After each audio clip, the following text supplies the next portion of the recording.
घुटना, कंधा या कमर, चाहे जैसा हो दर्द, डॉक्टर ऑर्थो आपको देता है दर्द से पूरी आजादी, एक भरपूर जिंदगी।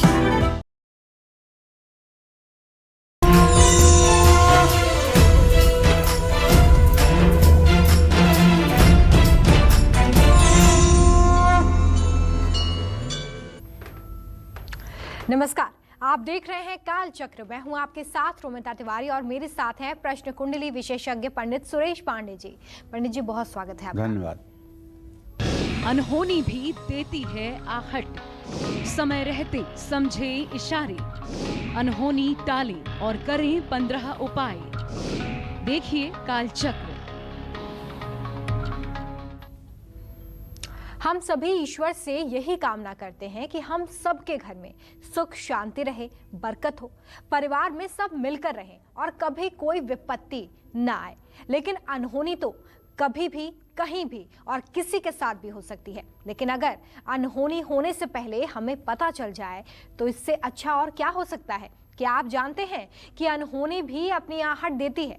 कौन से हैं वो संकेत जिससे आप ये जान सकते हैं कि कोई अनहोनी होने वाली है? कैसे आप पहले से इसे पता कर सकते हैं? कौन से वो महा उपाय हैं जो अनहोनी से होने वाले बुरे प्रभाव को कुछ हद तक कम कर देते हैं? यही आज काल चक्र में पंडित जी आपको बताने वाले हैं। तो अनहोनी से ना हो आपकी कोई भी हानि, इसलिए ध्यान से देखिए आज का काल चक्र। अगर आपका भी कोई सवाल है तो आप हमें फोन कर सकते हैं और अभी पंडित जी से लाइव बातचीत कर सकते हैं। हमारा नंबर है 0120-665-2411। अपनी चर्चा को शुरू करें। आइए उससे पहले नजर डाल लेते हैं आज के शुभ मुहूर्त पर। 9 फरवरी 2021 दिन मंगलवार। आज माघ कृष्ण पक्ष की त्रयोदशी तिथि है, रात 2:05 तक। इसके बाद चतुर्दशी तिथि शुरू हो जाएगी। पूर्वाषाढ़ नक्षत्र रहेगा दोपहर 2:39 तक। इसके बाद उत्तराषाढ़ नक्षत्र शुरू होगा। वज्र योग रहेगा सुबह 9:11 तक। इसके बाद सिद्ध योग शुरू होगा जो पूरे दिन रात रहेगा। आज भौम प्रदोष व्रत है। आज का व्रत पुत्र की रक्षा के लिए किया जाता है। आज के कुछ अशुभ मुहूर्त भी हैं, जान लीजिए। जैसे राहु काल है तो ये शाम 3 बजे से 4:30 बजे तक रहेगा। और यमगंड काल की बात करें तो ये सुबह 9:50 से 11:13 तक है।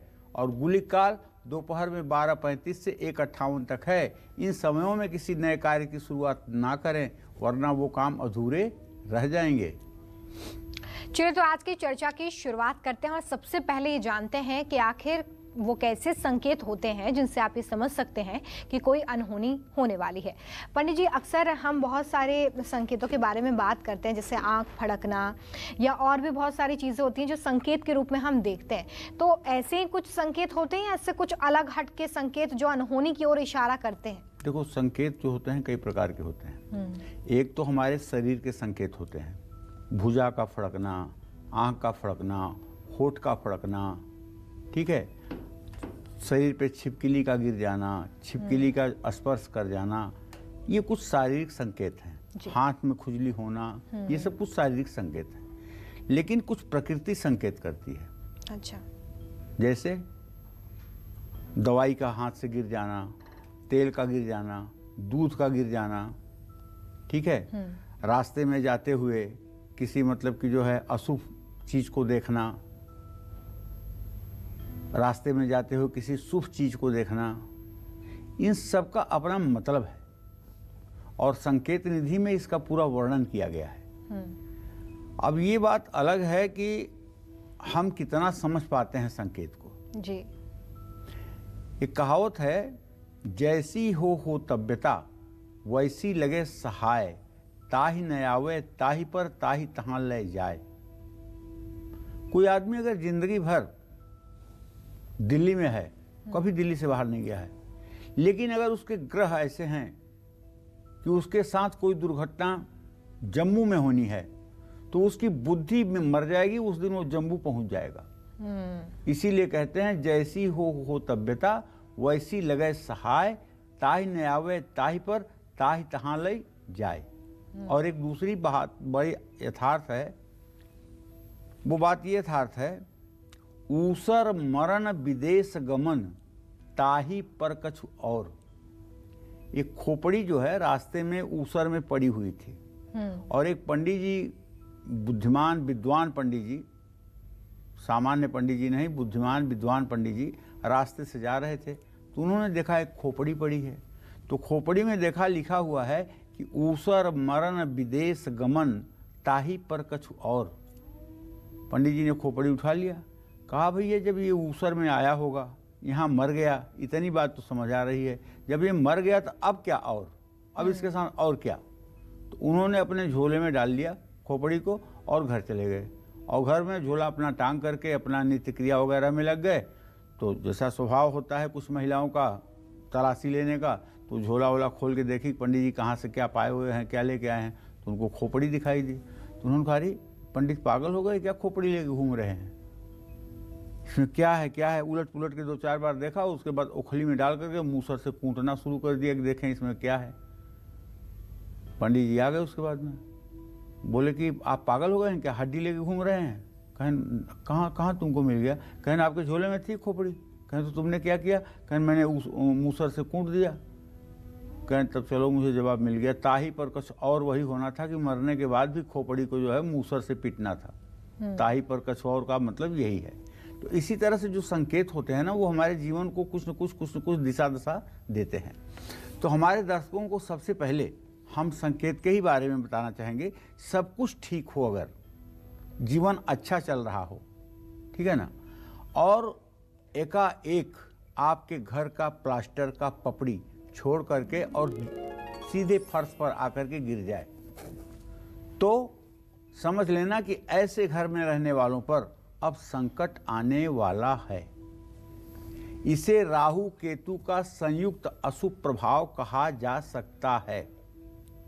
और यदि ऐसा आपके साथ होता है या हो रहा है या हुआ है, तो आपको चाहिए कि रामचरितमानस में जो गोस्वामी तुलसीदास जी ने सुंदरकांड की रचना की है, उस सुंदरकांड का पाठ आपको 100 दिनों तक लगातार करना चाहिए।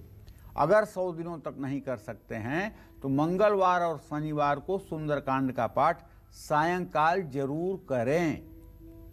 और एक बात बड़े विश्वास के साथ कह सकता हूं, आजमाई हुई बात है, सुंदरकांड का पाठ अगर 1 लोग करते हैं तो 100 गुना फल मिलता है, लेकिन उसी पाठ को अगर 2 लोग मिलकर करते हैं तो 1000 गुना फल मिलता है, और उसी को अगर 5 लोग मिलकर के करते हैं तो लाखों गुना फल मिलता है। और अगर उसे वाद्य यंत्रों के साथ किया जाए, ढोलक मंजीरा हारमोनियम के साथ किया जाए, तो करोड़ों गुना फल मिलता है। क्योंकि कलयुग के प्रत्यक्ष देवता हैं हनुमान जी, सारी रिद्धि सिद्धि इनके पास है। माँ सीता ने इनको इतना मजबूत बना दिया है कि ये किसी को कुछ भी देने में सामर्थ्यवान है। और सुंदरकांड का जहाँ पाठ होता है वहाँ हनुमान जी की उपस्थिति जरूर होती है। चलिए, तो अभी आपने जाना कि कैसे आप अनहोनी के संकेतों को समझ सकते हैं। अनहोनी होने से पहले कुछ संकेत देती है, जिससे अगर वक्त रहते समझा जा सके तो अनहोनी को टाला भी जा सकता है, या इसके बुरे प्रभाव से आप काफ़ी हद तक अपने आप को बचा सकते हैं। इसके बारे में अभी पंडित जी बता रहे थे। और क्या अनहोनी होने से पहले कोई उपाय भी आप कर सकते हैं जिससे इसके बुरे प्रभाव को कम किया जा सके, इसके बारे में पंडित जी से जानेंगे। लेकिन फिलहाल शुरुआत करते हैं राशि अनुसार चर्चा की। सबसे पहले मेष राशि की बात करेंगे। कैसी रहेगी आर्थिक स्थिति, कामकाज, और सेहत, साथ ही आज का शुभ उपाय, शुभ अंक और शुभ रंग क्या है, ये देख लीजिए। मेष राशि के जातकों को कोई चिंता करने की बात नहीं है, क्योंकि आपका राशि स्वामी अभी भी 22 अंश 46 कला पर आपके राशि में गोचर कर रहा है। चंद्रमा आपके भाग्य स्थान में आज है।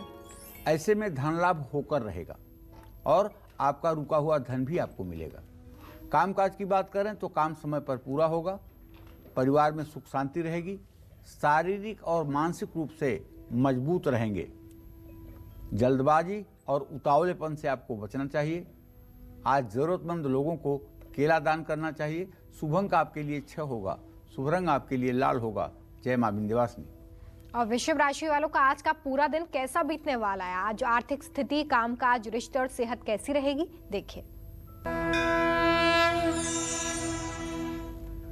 देखिए, वृषभ राशि के जातकों को बताऊंगा कि राहु की जो स्थिति है और द्वितीय भाव का जो स्वामी बुध है और व्यय भाव का स्वामी जो मंगल अपने घर में बैठा हुआ है, ये साफ है कि जबरदस्ती आपका खर्च बढ़ेगा और सब कुछ ठीक होते हुए भी कुछ काम पेंडिंग में रह जाएंगे, अधूरे रह जाएंगे और परिवार के साथ बेवजह मनमुटाव बढ़ सकता है। किसी बात को लेकर के तनाव में रहेंगे। आज आपको व्यायाम जरूर करना चाहिए और मन को शांत रखने की कोशिश करना चाहिए। पेड़ पौधों में पानी जरूर दें। शुभ अंक आपके लिए 8 होगा। शुभ रंग आपके लिए नारंगी होगा। जय मां विंध्यवासिनी। चलिए अब चर्चा को आगे बढ़ाते हैं। पंडित जी, अभी आपने बताया कि किस तरीके से अनहोनी से होने से पहले हम संकेत जो हैं उन्हें समझ सकते हैं। क्या ऐसे कोई उपाय भी हैं जिन्हें करके हम अनहोनी के बुरे प्रभाव को काफ़ी हद तक कम कर सके? जैसे घर में कोई घटना होने वाली हो या परिवार के किसी व्यक्ति के साथ कुछ होने वाला हो, इसके के जो संकेत होते हैं वो कैसे होते हैं, कैसे इससे समझा जा सकता है? देखो, ऐसा है, अचानक अगर आपके घर में रखा हुआ कांच टूट जाए, अचानक आपके घर में रखा हुआ कोई आईना टूट जाए या कांच का कोई सामान या खिड़की टूटकर नीचे गिर जाए, तो ये संकेत है कि कोई संकट था जो आपके परिवार पर था, अब वो टल जाएगा। ऐसा हो तो उस दिन घर में परिवार के सभी सदस्य पूजा पाठ करें, राम दरबार की आरती करें और कपूर से आरती करें। आप किसी धर्म स्थान में गेहूं का आटा भी दान कर सकते हैं, इससे भी लाभ मिलेगा। शीशे का टूट जाना किसी अनहोनी को ख़त्म करता है, अर्थात कोई बुरी चीज़ होने वाली थी जो शीशे पर आकर के और आपके ऊपर से उतर गई है। लेकिन इसके बाद आटा जरूर दान करना चाहिए और विशेषकर किसी ज़रूरतमंद व्यक्ति को इसका लाभ मिलता है। चलिए, हमारे साथ काल चक्र दर्शक संतोष जुड़ी हुई हैं दिल्ली से, उनसे बात करेंगे। संतोष जी, बहुत स्वागत है आपका, पूछिए अपना प्रश्न।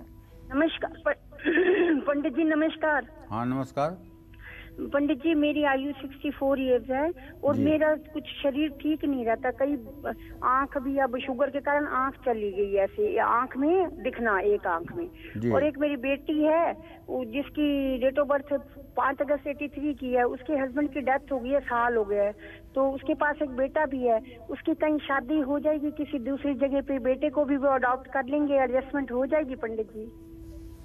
संतोष, ऐसा है कि आपने जो प्रश्न किया है, आपके रोग भाव का स्वामी जो है वो चंद्रमा है और इस समय धनु राशि में बैठा हुआ है।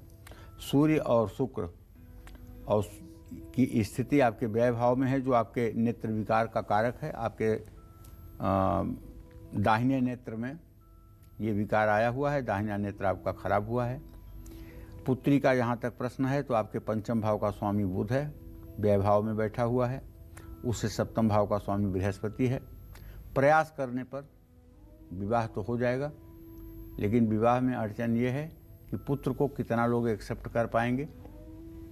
और फिलहाल मैं ये कह सकता हूँ कि 5 अप्रैल के बाद अगर प्रयास किया जाए तो इनका विवाह हो सकता है। और किसी ऐसे व्यक्ति से इनका विवाह करना चाहिए जिसके पहले से भी एक आध बच्चे हों, उसका भी बच्चा और इनका भी बच्चा मिल करके तब ठीक जिंदगी जी पाएंगे। चलिए, मिथुन राशि की बात करेंगे। कैसा रहेगा मिथुन राशि के जातकों का आज का पूरा दिन, देखिए। आपके तो व्यय भाव में राहु है, ठीक है, और आपके सप्तम भाव में आज चंद्रमा है, तो अचानक पैसा तो आपके पास आ जाएगा चंद्रमा के प्रभाव के कारण, और कामकाज में सफलता भी आपको मिल जाएगी, नौकरी में प्रमोशन भी हो जाएगा।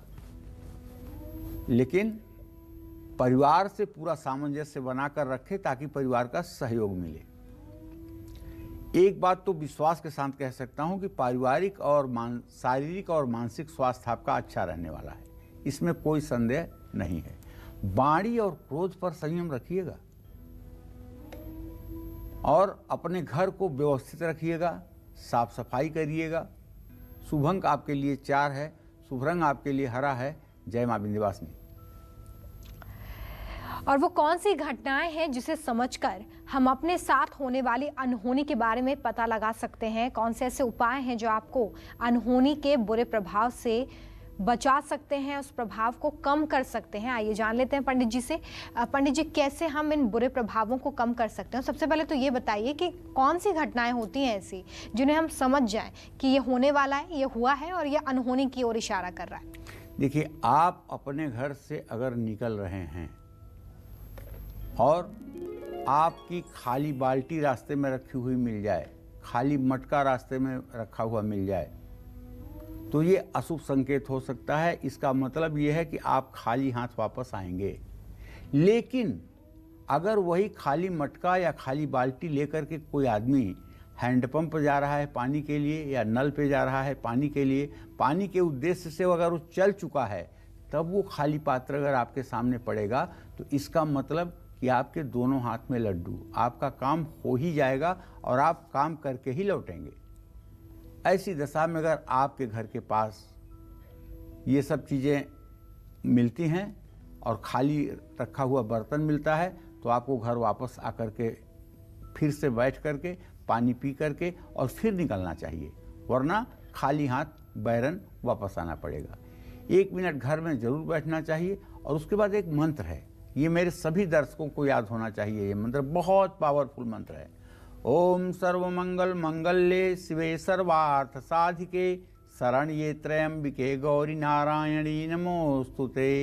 ये इतना पावरफुल मंत्र है कि चाहे जितनी बड़ी विपत्ति में आदमी हो, अगर इस मंत्र को 108 बार कर ले, शुद्ध अवस्था में, चाहे जैसे, मैं विश्वास के साथ कहता हूँ, भगवती दुर्गा की 64 योगिनियाँ आकर के उसकी मदद करती हैं और उसकी मनोकामना को पूरा करती हैं और उसके ऊपर आई हुई विपत्ति का समाधान करती हैं। मन ही मन भी इसका जप आप कर सकते हैं।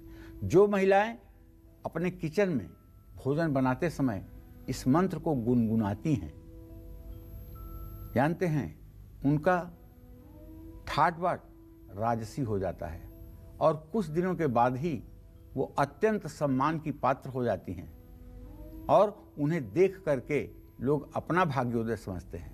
जो महिलाएं किचन में काम करते समय इस मंत्र को अपने मन में गुनगुनाती हैं, वो साक्षात देवी की स्वरूप हो जाती हैं। जो पुरुष अपने किसी कार्य को करते हुए और इस मंत्र का मन में उच्चारण करता है, मन में ध्यान करता है, सिंहवाहिनी दुर्गा का ध्यान करता है, ऐसे पुरुष को इस वसुधा का संपूर्ण सुख प्राप्त होता है।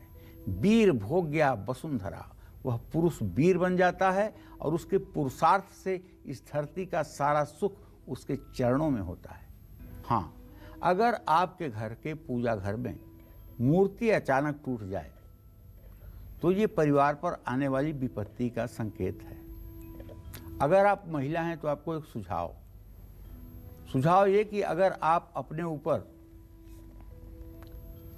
ओढ़नी या साल रख करके पूजा स्थान में बैठी हैं और पूजा में कहीं मन आपका इधर उधर है, कुछ चीज़ें कर रही हैं और दिया जल रहा है, दिए के पास यदि आपकी चुनरी में हल्की सी भी अगर आग की लपट लग जाए और आपके चुनरी में जरा सा भी जलने का आभास हो जाए, तो आप ये मान लीजिएगा कि आपके ऊपर कोई विपत्ति आने वाली है। आपका कोई महंगा सामान गायब हो सकता है और आपका कोई प्रिय व्यक्ति स्वास्थ्य के दृष्टि से परेशान हो सकता है। आपको तत्काल उस वस्त्र को हटा देना चाहिए और फिर से देवी देवताओं की एक बार पूजा करके क्षमा प्रार्थना करनी चाहिए और क्षमा प्रार्थना के बाद गुड़ और रोटी ले जाकर किसी गाय को खिला देना चाहिए। अगर आप कहीं जाने वाले हैं और उस दिन आपको घर में ही बार बार ठोकर लग रही है, सीढ़ियों पर चढ़ते हुए ठोकर लग रही है, घर में चलते हुए ठोकर लग रही है, इसका मतलब कि आज किसी अनहोनी का संकेत है, आज कुछ गलत होने वाला है। ऐसी अनहोनी को टालने के लिए किसी शिव मंदिर में 7 पान के पत्ते आपको समर्पित करना चाहिए। निश्चित रूप से इसका लाभ आपको मिलेगा, इसमें कोई संदेह नहीं है। हाँ, एक बात और, छींकत खाए छींकत नहाए छींकत पर घर कबहु न जाए। अगर कोई आपके भोजन कर रहे हैं, आप बैठ रहे हैं और कोई छींक रहा है तो आप भोजन कर लीजिए, कोई आपको नुकसान नहीं होगा। आप नहाने जा रहे हैं, कोई छींक रहा है तो जाइए नहाइए, कुछ नुकसान आपका नहीं होगा। लेकिन छींकत पर घर कबहु न जाए, अपने से छींक आ जाए चलते समय या अपने पीछे कोई छींक दे चलते समय तो समझ लीजिए प्राण का संकट है, आज दुर्घटना होनी है। आज इस यात्रा को रोकिए, ये आजमाया हुआ है। छींकत खाए, छींकत नहाए, छींकत पर घर कबहु न जाए। दूसरे के घर अगर जाने के लिए आप प्रस्थान कर रहे हैं और छींक आपके पीछे से हो रही है या छींक आप स्वयं कर रहे हैं तो रुकिए और इस यात्रा को टालिए।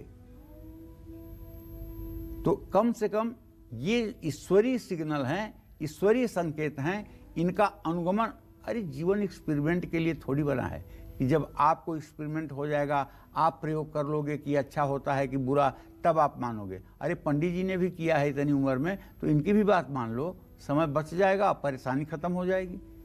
अगर हर आदमी एक्सपेरिमेंट करने लगेगा तो जिंदगी तो प्रयोग में बीत जाएगी। लघु संवत जीवन पंचदशा, कल्पांत नाश गुमान असा। अरे कितना कलयुग में उम्र है, 100 साल की उम्र है। 100 साल में 60 साल तक ही लोग ठीक से जी पाते हैं, उसके बाद दवाइयों पे चलने लगते हैं। 70, 80, 85 तक मृत्यु को प्राप्त हो जाते हैं। क्रियाशीलता 70 साल के बाद बंद हो जाती है। इतना पढ़ना है, इतना धर्म के बारे में जानकारी करना है, बेटी बेटे को सेटल्ड करना है, माँ बाप की सेवा करनी है, उनके लिए गया श्राद्ध करना है, 12 ज्योतिर्लिंगों का दर्शन करना है, बद्रीनाथ, केदारनाथ, द्वारकापुरी और जगन्नाथपुरी जाके दर्शन करना है। अरे इतने काम कितने कम समय में कैसे निपटाओगे? तो कम से कम सावधान रहोगे, सक्रिय रहोगे, स्वस्थ रहोगे तो अपने मानव जीवन का उद्देश्य आप प्राप्त कर पाओगे। चलिए बात करेंगे कर्क राशि की, कैसा रहेगा आज का पूरा दिन, देखिए। आपका राशि स्वामी चंद्रमा इस समय आपके रोग स्थान में गोचर कर चुका है। धन लाभ तो होगा। क्यों धन लाभ होगा? क्योंकि सूर्य की वजह से धन लाभ होगा। काम से जुड़े महत्वपूर्ण फैसले भी आप ले पाएंगे। तो परिवार वालों के साथ तो मधुर संबंध रखिए। माँ की सेहत अच्छी रहेगी और आपकी ऊर्जा बढ़ेगी। बस करना आपको क्या है, जल्दबाजी में या क्रोध में कोई फैसला मत लीजिएगा, क्योंकि आपका राशि स्वामी चंद्रमा रोग स्थान में गोचर कर रहा है। जल्दबाजी और क्रोध का फैसला आपके लिए बहुत बुरा होगा। मूंग की दाल घर में बना करके खाएं। शुभ अंक आपके लिए 9 होगा। शुभ रंग आपके लिए गुलाबी होगा। जय मां विंध्यवासिनी। अचानक होने वाली कौन सी घटनाएं किस अनहोनी की तरफ इशारा करती हैं? कौन से उपाय इस अनहोनी से आपको बचाएंगे? इसके बारे में पंडित जी आपको बताएंगे और महत्वपूर्ण जानकारी देंगे। लेकिन एक छोटे से ब्रेक के बाद कहीं मत जाइए, देखते रहिए काल चक्र। हम कई बार ऐसा बोलते हैं कि अचानक हमारे साथ हादसा हो गया, हमारा बहुत नुकसान हो गया। लेकिन क्या आप जानते हैं कि उस अनहोनी ने कहीं ना कहीं हमें पहले से कोई इशारा जरूर किया होगा जिसे हम समझ नहीं पाए हैं। और इसलिए आज काल चक्र में पंडित जी आपको भविष्य में होने वाली अनहोनी के संकेत और उसके बुरे प्रभाव से बचने के अचूक और सटीक उपाय बता रहे हैं। तो चलिए चर्चा को आगे बढ़ाते हैं और जानते हैं कि और कौन से संकेत हो सकते हैं जो अनहोनी को पहले से आपको बता सकते हैं। पंडित जी, और कौन से संकेत हैं ऐसे, जैसे आपने बताया कांच का टूटना या घर से निकलते वक्त जो संकेत थोड़े बहुत हमें मिलते हैं, इसके अलावा भी क्या कुछ और संकेत हैं जिनसे हम ये जान सकें कि कोई दुर्घटना होने वाली है, हमारा कोई बड़ा नुकसान होने वाला है? हमारे शास्त्रों में ऐसे हजारों नहीं हजारों संकेत हैं जो मनुष्य को आने वाले उसके अच्छे बुरे समय का संकेत देते हैं।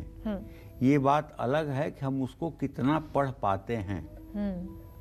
ज्योतिष शास्त्र में इस बात का वर्णन है कि गाय अगर रंभ रही है तो क्या कहना चाहती है, कुत्ता अगर आपके पास खड़ा होकर के फिर दक्षिण दिशा में भाग रहा है तो क्या कह रहा है, कुत्ते ने दाहिने पैर से पीछे के अपने कान पे अगर 2 बार खुजली की तो इसका क्या मतलब है। अच्छा, अगर कुत्ते ने रात में या दक्षिण दिशा में मुंह करके रोना शुरू कर दिया तो इसका क्या मतलब है। अगर दिन में ही जयकाल माने सियार अगर उन्होंने रोना शुरू कर दिया सामूहिक रूप से, तो इसका क्या मतलब है? बंदर अगर एक डाल से दूसरे डाल पर बहुत तेजी के साथ भागने लगे, तो इसका क्या मतलब है? तो इस तरह से हजार नहीं हजारों हजार ईश्वरीय संकेत हैं जो हमें मानव जीवन में घटने वाली घटनाओं का पूर्वाभास कराते हैं। और जब होनी प्रबल होगी तो हम जान के भी उसको रोक नहीं पाएंगे, वो होके ही रहेगा। लेकिन संकेत मिल जाता है कि ऐसे क्या होना है। तो कहने का आशय ये है कि आपके घर में अगर कोई मांगलिक कार्य है या कोई कार्यक्रम चल रहा है, ठीक है, अचानक आपके घर में आग लग जाए, तो ये आने वाले संकट का संकेत है। मानसिक शांति के लिए रामायण के सुंदरकांड का पाठ करना चाहिए। घर में बनी पहली रोटी गाय, दूसरी कुत्ते को, तीसरी रोटी कौवे को जरूर खिलानी चाहिए। जितना आप वहम करेंगे उतना ही राहु बुरा असर आपके जीवन पर डालेगा। कुछ लोग ऐसे होते हैं, अरे आपने छू लिया मैं तो अशुद्ध हो गया, आपने ये गेट का हैंडल छू लिया उसको धोने लगेंगे, आप सोफा पर बैठ गए आपके जाने के बाद सोफा धोने लगे। क्या है? ये मानसिक बीमारी है। आप नहाने के बाद शुद्ध हो जाते हो, कैसे? तब आपका मल मूत्र आपके शरीर से निकल जाता है, तब आप शुद्ध हो जाते हो। कभी नहीं शुद्ध होते हो। नहाने से केवल बाह्य शुद्धि होती है, अंतः शुद्धि नहीं होती है। अंतः शुद्धि तभी होगी जब आप श्री हरि विष्णु को शंख चक्र गदा पद्म लिए हुए अपने हृदय में विराजमान देखोगे, और ज्यों ही ये छवि आपके हृदय में आएगी त्यों ही आप पवित्र हो जाएंगे। आप हर प्रकार के अनुष्ठान, हर प्रकार के पूजा पाठ और हर प्रकार के पवित्र कर्म को करने के अधिकारी बन जाएंगे। पवित्रता और अपवित्रता, अपवित्रता है तो पवित्र होने का भी संकेत है। इसलिए शांति बनाकर रखना चाहिए। किसी भी मांगलिक कार्य या कार्यक्रम के शुरू होने के ठीक पहले लक्ष्मी गणेश के प्रतिमा के सामने घी का दिया जलाना चाहिए। कलौ चंडी विनायक हो। कलयुग में तो बिना लक्ष्मी गणेश की पूजा किए कोई पूजा ही नहीं शुरू होती है। सबसे पहले तो गणेश जी की ही पूजा होती है। ओम गणानां त्वा गणपति गंगवामहे, प्रियाणां त्वा प्रियपति गंगवामहे, निधीनां त्वा निधिपति गंगवामहे, वशो मम आहम जानि गर्भधमा त्वम जासि गर्भधम। ओम गणेशाय नमः।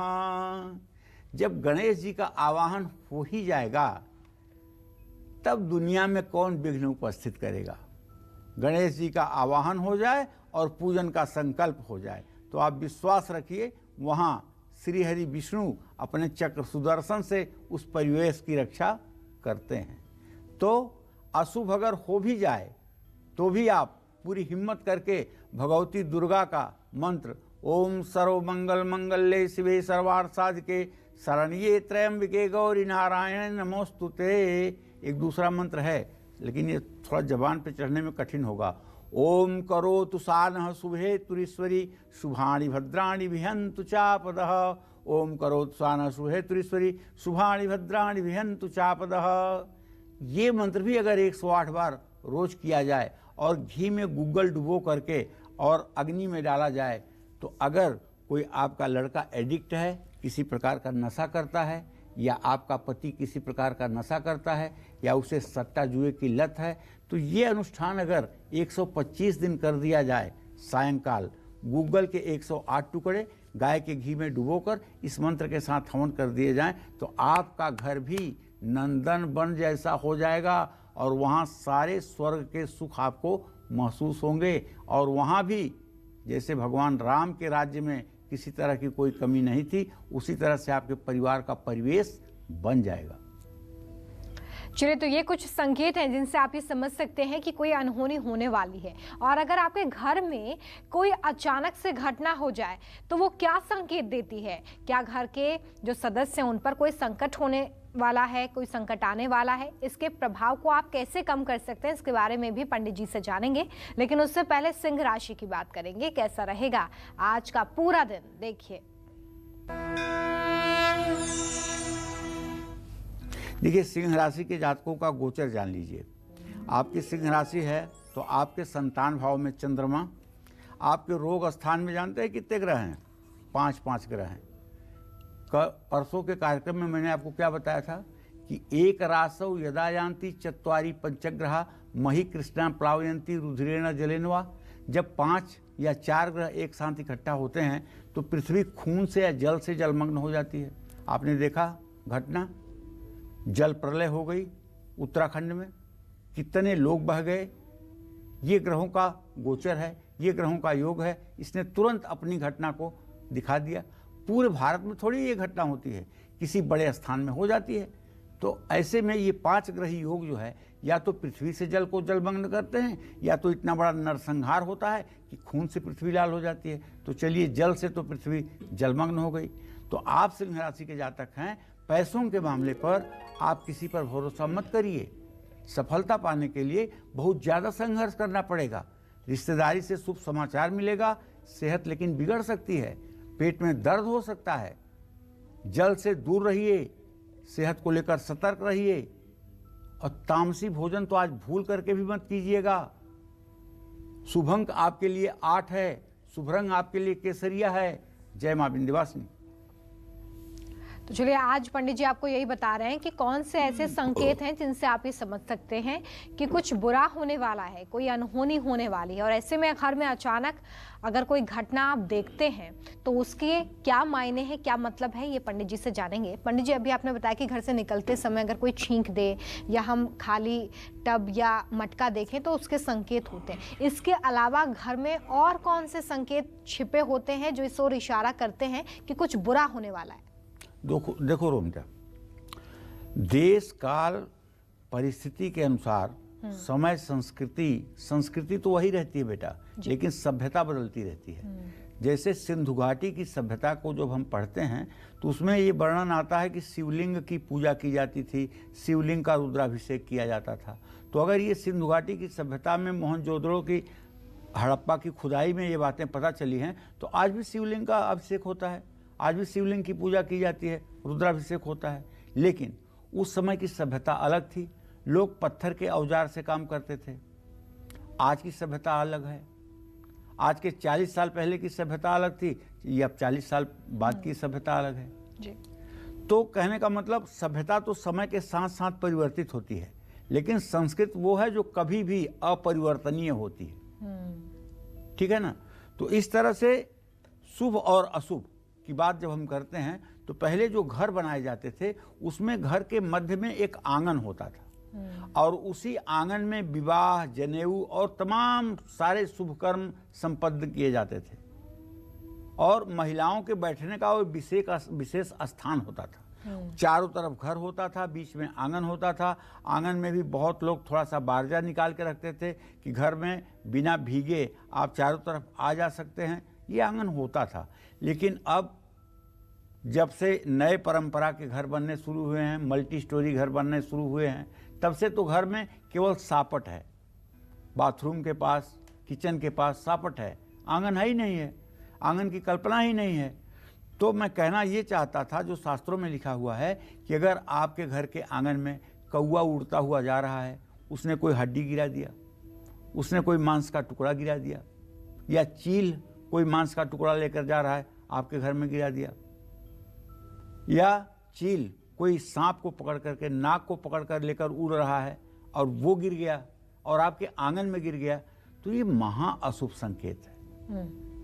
ऐसा हो जाने के बाद तत्काल व्यक्ति को उस चीज को बाहर फेंकना चाहिए और घर की पूरी साफ सफाई करके घर में गंगा जल का छिड़काव करना चाहिए। विष्णु सहस्त्र नाम के एक पाठ करके किसी मंदिर में कच्चा सीधा दान करना चाहिए। अब अगर आपके लॉन में यही बात होती है, आपके गराज में यही बात होती है, तब भी आपको इतना उपाय कर लेना चाहिए इन अशुभ वस्तुओं के। ठीक है? और बताना चाहूँगा कि विष्णु पुराण में हड्डियों का स्पर्श हो जाने पर मृतक की हड्डियों का स्पर्श हो जाने पर कहा गया है कि ऐसा आपके साथ हो तो बिना देर किए उस जगह की सफाई कर डालिए, गंगा जल छिड़क करके उसको पवित्र करिए और महामृत्युंजय मंत्र का कम से कम 108 बार जप कर लीजिए और गायत्री मंत्र पढ़ते हुए 108 बार हवन कर लीजिए और दुर्वांकुर को गंगा जल में डुबोकर उसमें थोड़ी सी हल्दी डाल करके ओम हरि ओम अपवित्र पवित्रो वा सर्वावस्थां गतोऽपि वा यः स्मरेत पुंडरीकाक्षं स वायाभ्यंतरा शुचि, पूरे घर को पवित्र कर डालिए और जो गंदगी थी उसको निकाल करके बाहर फेंक दीजिए। निसंदेह आपको इससे राहत दिखाई देगी।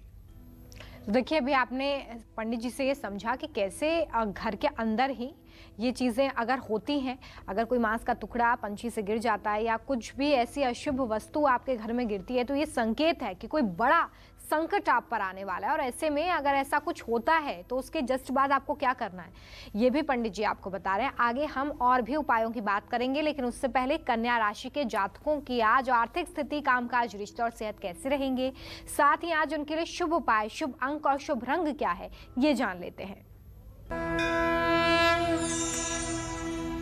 अगर आपकी कन्या राशि है तो आपके पंचम भाव में 5 ग्रहों का गोचर है। ये पंचम भाव संतान और विद्या का स्थान होता है और आपके धन भाव का स्वामी शुक्र इस समय बृहस्पति के साथ, बुध के साथ, शनि के साथ पंचम भाव में गोचर कर रहा है। तो कहीं अगर पैसा लगाना चाहते हैं, आप शेयर में पैसा लगाना चाहते हैं, कमोडिटी में पैसा लगाना चाहते हैं, तो सोच समझ कर निर्णय लीजिए, क्योंकि ग्रह दशा आपके बहुत अनुकूल नहीं है। हाँ, काम में सफलता तो मिलेगी लेकिन पसीना भी बहाना पड़ेगा। पारिवारिक सदस्यों के साथ बेवजह मनमुटाव हो सकता है। तो आप खान पान की गड़बड़ी से अगर मुक्त नहीं होंगे तो सेहत बिगड़ेगी। सावधानी आपके लिए ये है कि कोई बात बोलिए तो सामने वाले को न चुभे, वाणी पर संयम रखिए और गलत काम भूल करके भी न सोचें। आज किसी भूखे व्यक्ति को भोजन कराएं। शुभ अंक आपके लिए 3 होगा, शुभ रंग आपके लिए हरा होगा। जय मां विंध्यवासिनी। और घर में और कौन सी अचानक होने वाली घटनाएं इस ओर इशारा करती हैं कि कुछ बुरा होने वाला है, कोई बड़ा संकट आप पर आने वाला है, इसके बारे में पंडित जी से और जानते हैं। पंडित जी, ये सारे संकेत जो आप बता रहे हैं वो तो काफ़ी इम्पोर्टेंट है, जो हमें ये बताते हैं कि कोई अनहोनी होने वाली है, लेकिन इसके अलावा और क्या हो सकता है जो ये बताए कि कोई बुरा संकट परिवार पर या घर पर आएगा? देखो रोमिता, संकेतों का कोई अंत नहीं है। कार्यक्रम की सीमा और मर्यादा है 1 घंटे की। बहुत बार कार्यक्रम करेंगे और बहुत चीज़ें बताएंगे, लेकिन फिलहाल जितना संभव है आप जानिए। अचानक अगर आपके घर में काले रंग के चूहे आना शुरू कर दें तो ये बहुत बड़ा अशुभ संकेत है। काले रंग के चूहों का घर में होना घर की सुख, शांति और समृद्धि में आग लगा देता है। ये घर में किसी रोग या विरोधी के आने का संकेत करते हैं। ऐसा अगर है तो भगवान गणेश को दुर्वा अर्पित करके उनकी पूजा करें, लेकिन इसके साथ साथ एक काम और करें। एक बड़ी चूहेदानी लें, उसमें रोटी लगाएं और उसमें चूहे को पकड़ करके अपने घर के बाहर कहीं बगीचे में, कहीं खेतों के पास, वहाँ उसको ले जाकर छोड़ दें। उसकी जान भी न जाने पाए और उसे सुरक्षित स्थान पर पहुंचा भी दें और आप भी उससे सेफ हो जाएं, सुरक्षित हो जाएं। ये कर लेना चाहिए। लेकिन पंडित जी, मैंने तो ऐसा सुना है, जो अक्सर हम देखते भी हैं, लोग ऐसा कहते हैं कि क्योंकि गणेश जी का वाहन चूहा है तो ऐसे में चूहे का आना तो अच्छा होता है, घर में गणेश जी प्रवेश करें, ऐसा भी लोग कहते हैं। अच्छा, लेकिन आपने जो संकेत बताए वो तो बिल्कुल उलट है। आप ठीक कह रहे हो। शंकर जी के गले में क्या रहता है बेटा? जी, नाग रहता है, मणिधर। वो किसी के घर में हो जाए तो शुभ है। ऐसा वो किसी के घर में हो जाए तो शुभ है जी। वो मतलब सांप किसी के घर में निकले, रोज आए जाए और निवास करे, तो ये मानव के लिए शुभ है? नहीं ना। अरे ऐसा है, गणेश जी चूहे को संभाल सकते हैं जी। हम नहीं। गणेश जी चूहे को संभाल सकते हैं। भगवान शिव मणिधर को गले में धारण कर सकते हैं, हम नहीं। यद्यप शुद्धम लोक विरुद्धम ना करणीयम ना चरणीयम। यद्यपि शुद्ध हो, लेकिन यदि लोकमत के विरुद्ध हो, भगवान शिव धतूरा खाते हैं, भांग खाते हैं, तो हम भगवान शिव के भक्त बन के धतूरा खाएं, भांग खाएं? ये उचित है? तो हर चीज इस बात पे नहीं देखनी चाहिए। आज एक बात बताओ, भगवती दुर्गा के 10 हाथों में हथियार है, महाकाली के 4 हाथों में हथियार है। आप भी तो एक महिला हो, चलती हो तो आपके पर्स में जो है पानी की बोतल और हैंड नैपकिन के अलावा कुछ नहीं होता है। आप अपनी सुरक्षा के लिए एक चाकू भी लेके नहीं चलती हो, जबकि हमारे यहाँ कोई देवी ऐसी नहीं है जिसके पास अस्त्र शस्त्र ना हो, और खुलेआम बिना लाइसेंस के लेकर के वो हर पंडाल में रहती हैं। कोई आप उसकी भी आप नकल कर सकते हो, लेकिन आप नहीं करते हो। भगवान गणेश चलते तो चूहे पर हैं, लेकिन वो भी अपने हाथ में फरसा लिए रहते हैं, हथियार उनके पास भी है। और हमारे घरों में कुत्ते किचन तक चले आते हैं और उनको मारने के लिए कभी बेलन का प्रयोग करना पड़ता है महिलाओं को, और कभी पैर से मारना पड़ता है। इतनी छोटी सी लाठी नहीं होती। तो हमें हर चीज़ों के आदर्श पर चलना चाहिए ना। बिल्कुल। तो ये एक कंफ्यूजन अगर आपके मन में भी था तो ये ज़रूर दूर करिए कि ऐसा होना बिल्कुल भी शुभ नहीं होता है। चलिए बात तुला राशि की करेंगे। कैसा रहेगा आज का पूरा दिन तुला राशि के जातकों का, देखिए। हाँ, तुला राशि वालों को बता दूं कि आपके सुख स्थान में 5 ग्रह इस समय गोचर कर रहे हैं। कहीं अगर आपका रुका हुआ पेमेंट है तो उसके मिलने की संभावना बनी हुई है। हाँ, व्यवसाय में बड़ी सफलता मिलेगी, वैवाहिक जीवन सुखी रहेगा और आपके ऊर्जा का स्तर भी बढ़ेगा। बस अपने मन को शांत रखें और अपने मन की सुनें। देर रात तक ना जागें। शुभ अंक आपके लिए 9 होगा, शुभ रंग आपके लिए गुलाबी होगा। जय मां विंध्यवासिनी। पंडित जी, वैसे तो आपने कहा कि संकेतों का कोई अंत नहीं है, हजारों हजार संकेत हैं जो इस ओर इशारा करते हैं कि अनहोनी होने वाली है, लेकिन बावजूद इसके कुछ और संकेत ज़रूर हमें बताइए जिससे हमें समझ सकें कि कोई बड़ा संकट आएगा, कोई अनहोनी हो जाएगी, और साथ ही उपाय भी। देखो, घर से बाहर जाते समय अगर अचानक कोई हाथ से सीटी बजाता हुआ दिखाई दे तो ये अशुभ संकेत है। घर में भी लोगों को सीटी नहीं बजानी चाहिए। ऐसा करने से भैरव और शनिदेव बहुत कुपित हो जाते हैं। गणेश जी का स्मरण करके कल्याण की कामना करते हुए अगर आप घर से आगे निकल रहे हैं तो अच्छा है। और इसी क्रम में जानती हो, अगर रोमटा आप रास्ते में जा रहे हो और बिल्ली आपका रास्ता काट के दक्षिण दिशा में जा रही है तो आपको अपनी गाड़ी वहीं रोक लेना चाहिए। और रोकने के बाद अपने हाथ से ही सामने एक स्वास्तिक का चिन्ह ऐसे बनाना चाहिए हवा में, और 5 बार बोलना चाहिए, ओम सर्वमंगल मंगल्ये शिवे सर्वार्थ साधिके शरण्ये त्र्यंबके गौरी नारायणी नमस्तुते। 5 बार इस बात को कह के फिर अपना सेल्फ मारकर गाड़ी स्टार्ट कर फिर आपको आगे बढ़ना चाहिए। ये तो आपने बहुत महत्वपूर्ण जानकारी दी, क्योंकि इससे तो हमेशा ही 2-4 होना पड़ता है। कई बार हम भी रास्ते से जा रहे होते हैं तो ऐसा होता है, तो ज़रूर आप इसका ध्यान रखें। अब बात करते हैं वृश्चिक राशि वालों की। आज उनका पूरा दिन कैसा बीतने वाला है, देखिए। आपके राशि में केतु, आपके द्वितीय भाव में चंद्रमा और आपके तृतीय भाव में 5 ग्रह। तो आज आपको पैसा लगाने की जगह तो मिलेगी, फायदा भी होगा, अधूरे काम भी आप पूरे कर लेंगे और आपके साथ काम करने वाले लोग भी आपके सहायक रहेंगे। बस परिवार के साथ मांगलिक कार्यों में हिस्सा लेना है आपको। ऊर्जा से आप भरपूर रहेंगे, लेकिन चोट लगने की भी संभावना बनी हुई है। रिश्तों का आदर करें, वरना आपसे दूर हो सकते हैं लोग।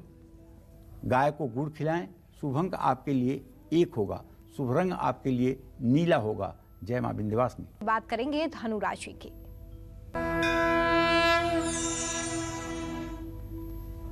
धनु राशि के जातकों को बताना चाहूंगा कि आपके राशि में चंद्रमा और द्वितीय धन के स्थान में बृहस्पति, शुक्र, शनि, बुध, सूर्य। क्या बात है, इतने ग्रह आपके धन भाव में बैठे हुए हैं। और व्यय भाव में केतु है, तो आमदनी से ज़्यादा तो खर्च होगा आपका, पक्का है। और कामों में सफलता तो मिलेगी, लेकिन मन क्रोध से भर उठेगा। काम में जो असुविधाएं उत्पन्न होंगी उसके कारण थोड़ा सा आपका मन खराब होगा। संतान के स्वास्थ्य और उसकी सेहत की चिंता रहेगी, पेट संबंधी समस्याएं खड़ी हो सकती हैं, तनाव हो सकता है। सावधानी ये रखिए कि जरूरी चीज़ें जो है उन्हें संभाल कर रखिए, ठीक है। और खंडित मूर्तियों को घर में मत रखिए। जो मूर्ति, जो यंत्र थोड़े से भी क्रैक टूटे हुए हों, उनको घर में रख करके उनकी पूजा करना किसी भी राशि के लिए अच्छी बात नहीं है। शुभ अंक आपके लिए 5 है, शुभ रंग आपके लिए पीला है। जय मां विंध्यवासिनी। और अगर आपकी राशि मकर है तो आज का पूरा दिन आपका कैसा बीतेगा, देखिए।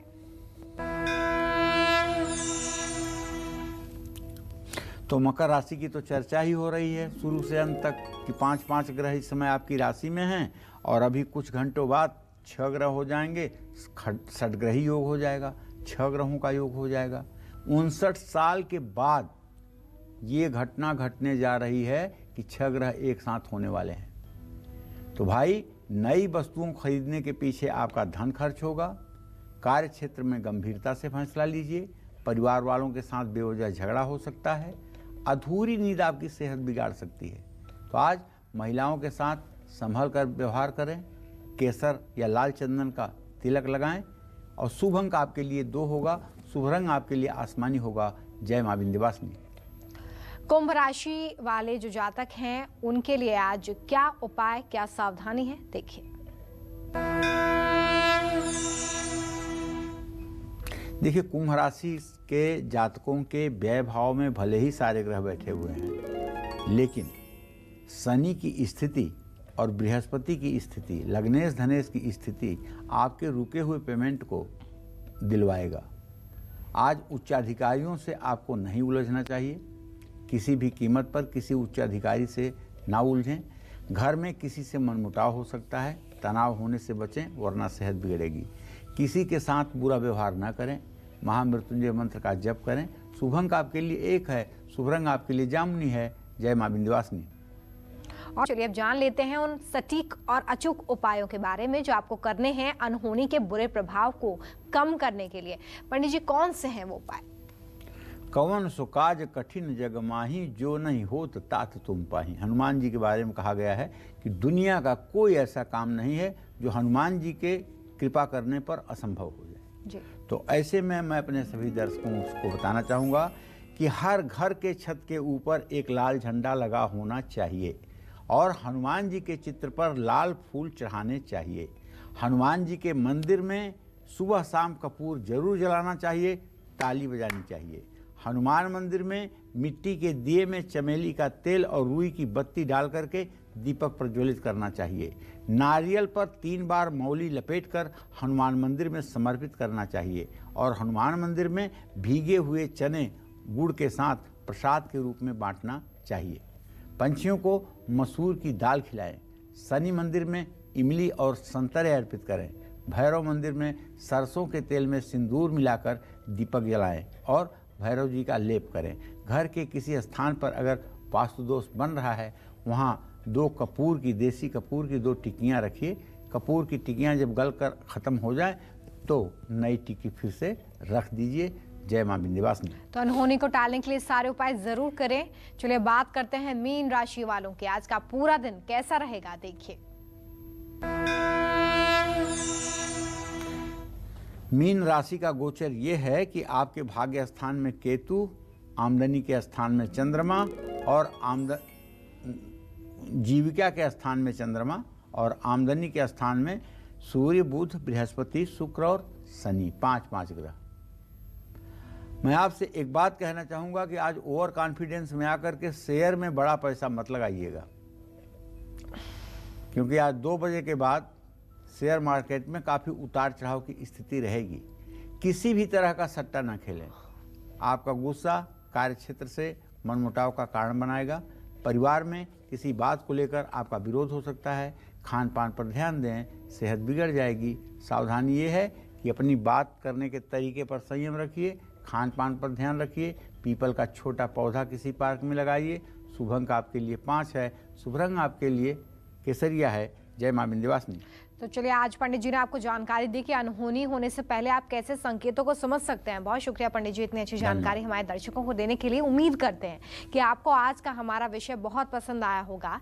कल फिर एक नए विषय और आपकी परेशानियों को दूर करने के लिए ढेरों उपाय लेकर हम आएंगे। तब तक के लिए कालचक्र की पूरी टीम को दीजिए इजाजत। खबरें लगातार जारी हैं, देखते रहिए न्यूज़ 24। नमस्कार। खास जड़ी बूटियों से बना पेट सफा आयुर्वेदिक चूर्ण आज ही ले आएं। पेट सफा पहली रात से ही असर दिखाता है और इसकी आदत भी नहीं पड़ती। पेट सफा, हर रोग दफा। नमस्कार, मैं हूं मानक गुप्ता। अगर आपको हमारा ये वीडियो पसंद आया हो तो इसे लाइक और शेयर जरूर करें और हाँ, हमें सब्सक्राइब और फॉलो करना ना भूलें ताकि आप देश और दुनिया की कोई खबर मिस ना करें। तो जुड़े रहिए हमारे साथ और देखते रहिए न्यूज़ 24।